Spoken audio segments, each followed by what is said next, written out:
I saw a beam of light everywhere.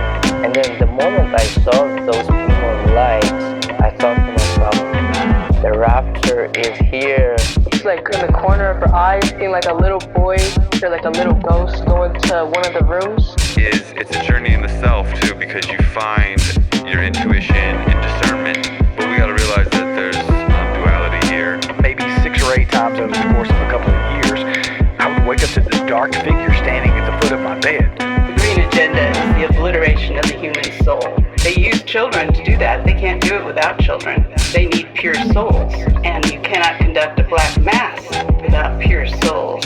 When you see that there's darkness, Satan exists, or that there's evil on earth, or that there's actually demons or whatever, I think it's a frequency when we're all together, really. The light started like flicking off and on.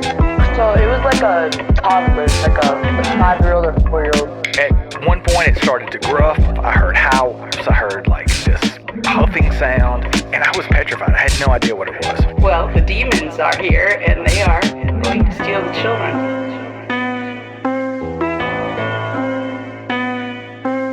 Welcome to the show, everybody. You're listening to Apocalyptic Anomalies, where we shine light on the shadows to unlock all the secrets of our universe.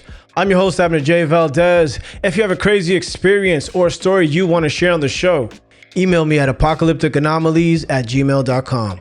That's apocalypticanomalies@gmail.com. Or you can hit me up on Instagram or Facebook. Either way works for me. Just get in contact with me. Today on the show, we have part 2 of Harley Owens' experience. It gets very interesting and creepy, guys. He talks to us about his dogman encounters. So let's get into the show right now. Sit back and enjoy the show. Is there any other experiences you would like to share with me in the audience here today? Oh, yeah, absolutely. January 29th of this year, I had my first experience with a dogman. Wow. So that was really terrifying. So I go out that evening.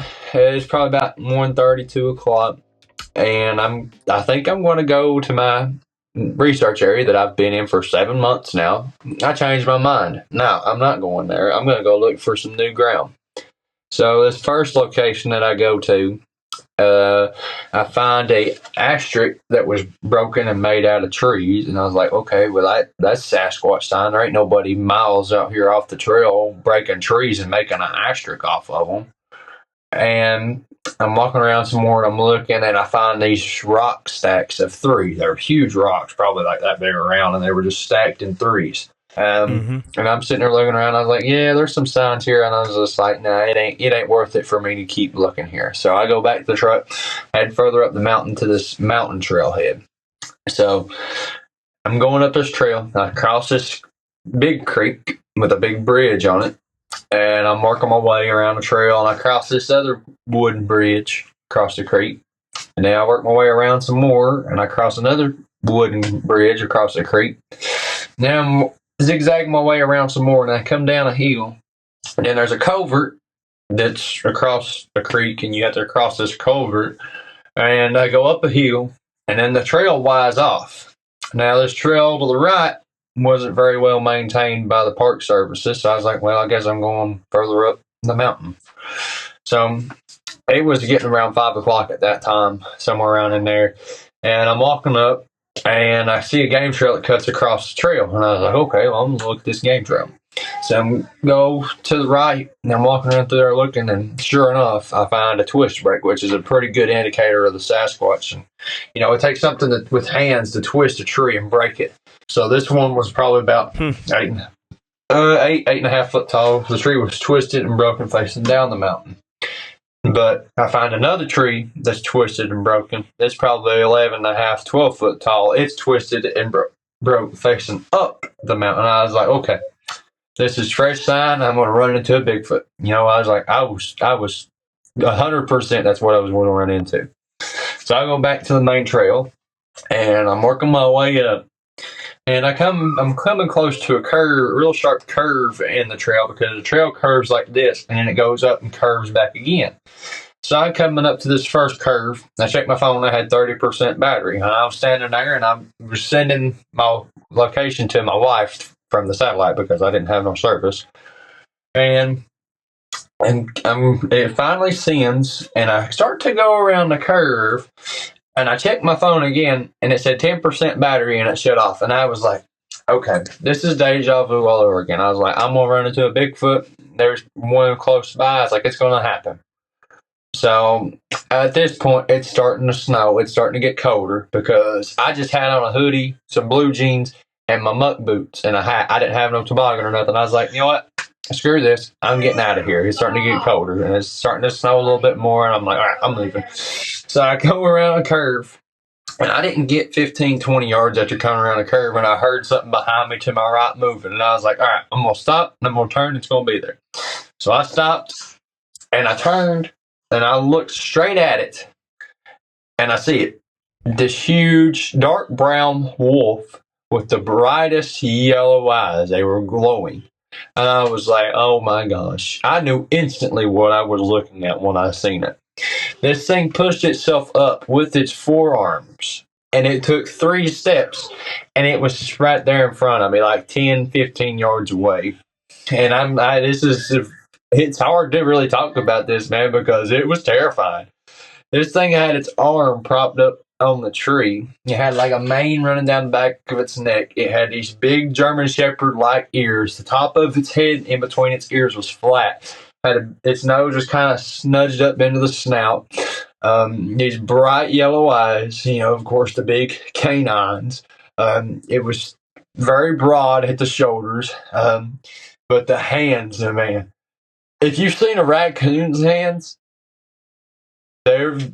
a dog man's hands are very, very similar to a raccoon's hands. And the upper half of this creature was so wide and thick, but the bottom half was thinner. But most instances, from what I've heard, the dog man have backwards facing legs. This one I seen had legs like a human. And it had a big poofy tail like a fox's. And when I looked into this thing's eyes, it was nothing. It was an empty void. It was like my life was flashing before my eyes. This is different from looking at it for, say, a bear. If you walk right up on a bear, this is different from walking up on a bear or any other kind of big predator. This is something evil. So I knew I had to get out of there because this thing was growling and snarling at me. Like it had one arm propped up on a tree and it was like just teasing me with its claws, man. It was scary. So I started backpedaling a little bit and I took off. And this thing's chasing me from off the trail through the woods. I go down the hill and I cross that culvert. And then I come up and it jumped across the creek and it was still chasing me. And I go around and I come across this other bridge and I cross it. And I can hear it coming through the brush. And then I get to the second bridge, and I'm pretty sure that's when it stopped following me, but I did not turn around and find out because let me tell you, I was still hauling ass out of there. So, and I was going to stop doing this after that experience. But I've come to terms with that experience, and I firmly believe that the good Lord was watching over me because I normally didn't pray before I went out. But I remember distinctly that I prayed before I went out on that outing.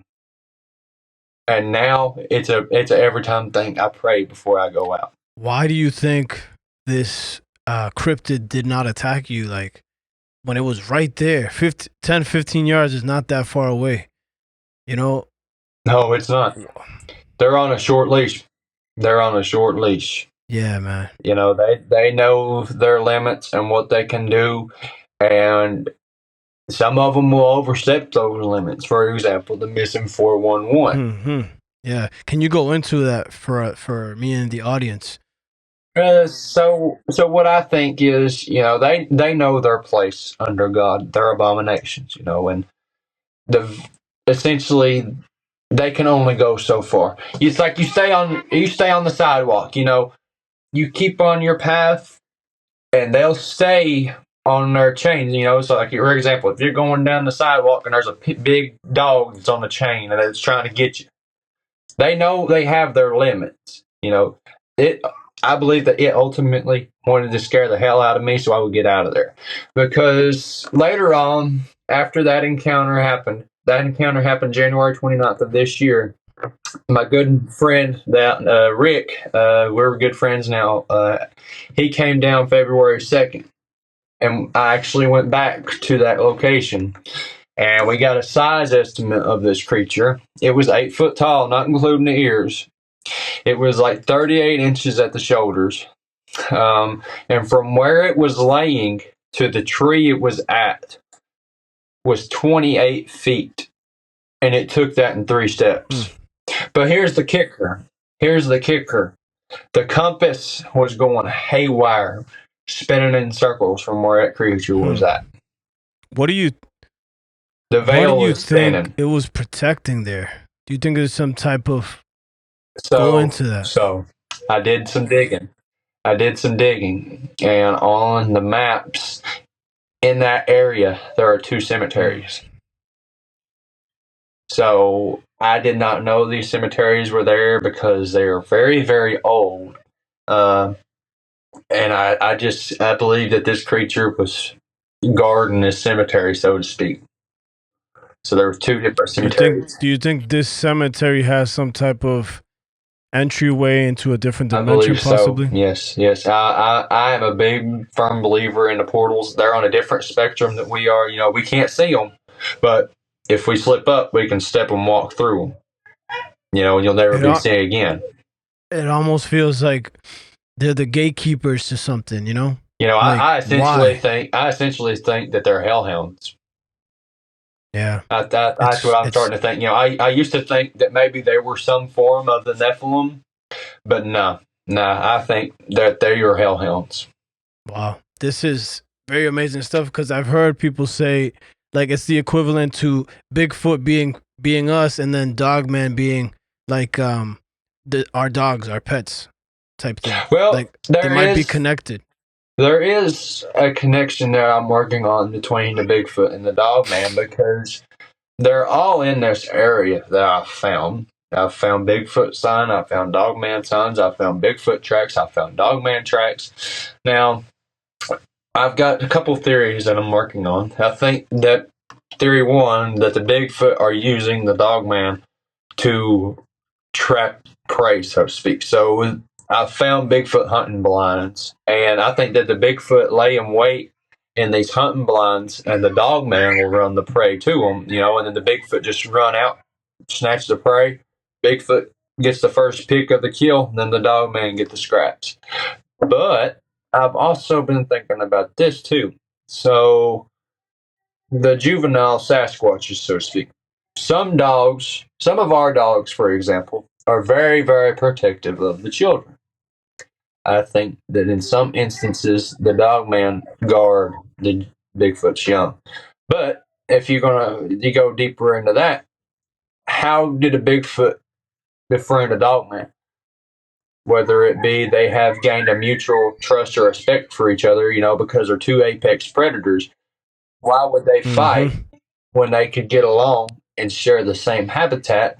But you have to think if there is conflict there, the Bigfoot could probably come across a den of a Dogman and potentially steal the pups and train up the pups that way. It's just a big theory that I'm working on. It sounds crazy, but it's not far-fetched. No, not at all. I mean, this show is not to make you sound crazy. This show is for you to speak your mind, share your encounters, so you're in the right place, my friend. This is very amazing stuff, man. Is there any other descriptions you could share about this encounter with the Dogman? Because I'm very fascinated about this. Yeah. I'm telling it how I remember it, man. But the funny thing is, I actually have a still capture of this Dogman, which I did not see it then at that time. I just recorded it behind me. I captured it on film December 17th.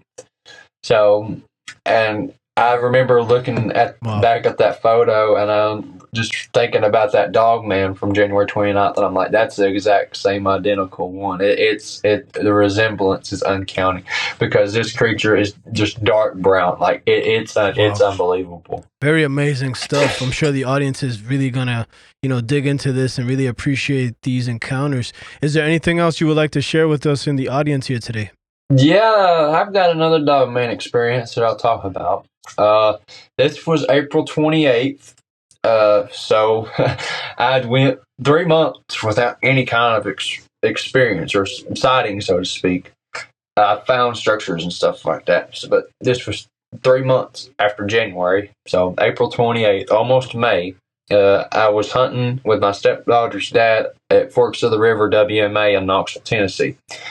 We were going out turkey hunting. I wasn't researching or nothing, so I didn't pack any of my stuff. I knew if they were going to be there, they were going to be there. It was the last thing on my mind. I was going turkey hunting because I had not been since the spring of the 2020 season, so I was going out there to kill a turkey. So we get out there at 4:30 in the morning, and we're sitting there waiting for the sun to start to come up more. The sun starts to come up some more, so we get out and start walking the trail, and we hit the owl call. We had 2 toms gobble further off in the distance next to the river. So we're looking at our map. We've never hunted this place before. We're like, well, we got to go back this way and see if we can get on them. Well, after the sun came up, they shut up. And I was like, okay, well, they're going to play that game. So I was like, well, we got to get back here to these open fields because, if they're going to be strutted out with these hens, they're going to be there. So we're working our way back, and we find these big fields. We ended up having to go through a swamp to get there, but we're looking in these big fields to find these birds, and we cannot find them. I told them, I said, let's just get out of here. I was like, this ain't worth it. I was like, this place sucks. Wow. So I remember distinctly when we were coming back from those open fields, there was a shed there that the WMA land kept their tractors and stuff in to keep the fields and stuff mowed down for the turkeys and stuff like that. So we go in the woods right behind that, out of these open fields, and there was a creek bed that we ended up going up. But I remember Hunter was in front of me, I was behind him, and I remember distinctly not even getting 10 yards into the woods, and I could hear something following us, and I wasn't going to say anything because he knows that I researched the Bigfoot, and I go out hiking looking for him and stuff, and he's coming around. He believes in it, but he's just never seen one. But so we're walking up this creek bed, and this thing is keeping pace with us, and I'm just like, okay, I got to tell him at some point. So we go on up this creek bed some more, and we come up out of this creek bed, and there's a tree that's broken. We have to grab a hold of this laid down tree that's broken, climb and pull ourselves over. So we get to walking like maybe 5 or 10 feet past this tree that's broken and laid down, and I eventually just said, I was like, I got to tell him. I was like, in my mind, I got to tell him. But then that's when he said, there's something following us. And I said, yeah, it's been following us for about 20 minutes now. So I stopped, and I turned, and I took 3 pictures. I took a picture here, I took a picture here, and I took a picture here. And I said, let's just go. I said, if it was a Bigfoot, I spooked it off. I was like, I don't like our pictures being taken. He said, you sure it was a Bigfoot? I was like, I don't know. I said, it could have been. I said, whatever it was bipedal. So we get out of there, and he drops me off here at home, and I'm sitting there, and I looked at that first picture, nothing. But when I get to that second picture, boy, let me tell you, that was too close for comfort. In that picture, there is a broken tree that we pulled ourselves out of the creek bed with. There is a large canine upright standing in that creek bed. It looks like a huge giant pit bull. I was like, oh my gosh. I sent him that picture. He said, dude, what the hell is it? I said, that's a dog man. He said, and I said, you're lucky that we did not see this, because if you'd have seen this first over a Bigfoot, you probably wouldn't want to be doing this again. So there is a little backstory behind this place that I just recently found out. So I was talking with an eyewitness from Cherokee National Forest. He had an experience which was not so good with the Sasquatch. They escorted him out of the woods. It's a family group. But he was telling me that he grew up close to this WMA land. And he was telling me that his high school friend was out helping his father set up tree stands. And he wandered away from his father, and he found a cave. And he said sitting in that cave was a gray werewolf. And I was like, man, he said, that picture you've got, man, he said, that just confirms that there's a breeding population of those things. Because that was like, back in like, he's 55 years old, I think, something like that. So whenever it was high school age, so he said that just goes to show that there's a breeding population. Yeah, man, definitely. Especially if you saw it from a different color, because usually if you see somebody, you know, or something, that hair color, that means it's aged, right? So it's obviously something that's been living there for generations. You know, they age just like us. You know, and I've always asked myself, what happens to these spirits when they pass over? Do they stick around and go into something else? Because they can't go into heaven. Right. They're casted out to earth. So absolutely, it's very interesting. Absolutely, man. And you know what I think? You know, God's not going to flood the earth again. It's going to be on fire, and it's going to be nuclear war. Let's just face it. But before there's fire, the beast and the beasts of the earth are going to come out, which is going to be Leviathan, Bigfoot, Dogman, whatever else is out there. Yeah. Ultimately. Do you feel like the veil is thinning every day? Absolutely, 100%. 100%. Talk to me about the veil. What can you tell me about that? So what I think the veil is, obviously, it's a different spectrum than what we can see, because we only see what our eyes want us to see. So when the Bigfoot are cloaked, so to speak, whenever the Bigfoot, you know, I think the Dogman can cloak too, but whenever these creatures are cloaked, they're in their realm. So whenever they uncloak, they're in this realm. So whenever they're cloaked, they're in there with the demons or whatever else is in this other dimension, so to speak, this other realm.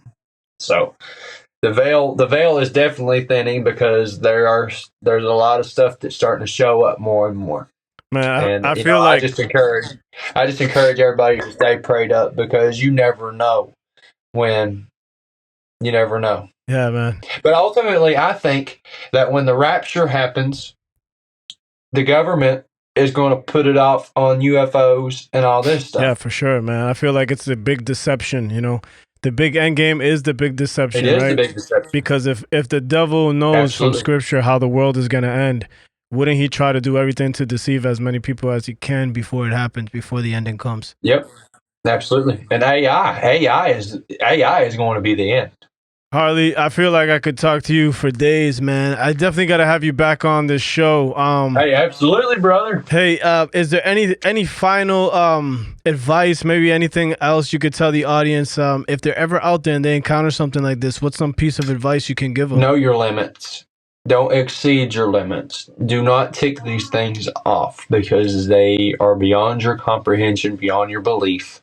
You respect them in their home. You are a visitor in their home. And quite frankly, if you overstep those boundaries, you get the hitchhiker effect, so to speak, because the hitchhiker effect is something that you do not want. From personal experience, I'm telling you right now. Voices, stuff falling, just a negative energy inside of your house. You do not want that. You rebuke that nonsense in the name of Jesus. You know, if that ever happens to you, you rebuke that and get it out of there. It is not good. But I just want to encourage everybody to stay prayed up, and, you know, don't overstep your boundaries with these creatures, because they're more than you could possibly imagine. Wow. Very solid advice right there. I appreciate that for the audience and everybody listening out there.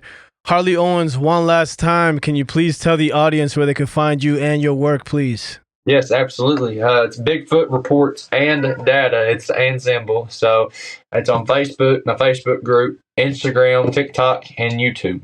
So doesn't cost anything to subscribe. You know, be sure to subscribe to Apocalyptic Anomalies. Absolutely. You know, doesn't cost a thing. Yes, thank you. Make sure you subscribe to Harley Owens' Facebook page, Bigfoot Reports and Data. It's a very great page, free speech platform, so feel free to join, and he'll make sure to add you guys. Harley Owens, thank you so much for being a guest on Apocalyptic Anomalies. We'll be in touch soon, man. Thank you so much. Absolutely, brother. Thank you so much for having me. All right, man. Have a good night. You too. Bye. Thank you for watching the show, everyone. I hope you guys enjoyed that episode with Harley Owens and his Dogman encounters. And remember to share the show because that's the only way that this podcast will grow. Make sure to give the show a 5-star rating and review on Spotify, Apple Podcasts, or anywhere you guys might be listening to the show.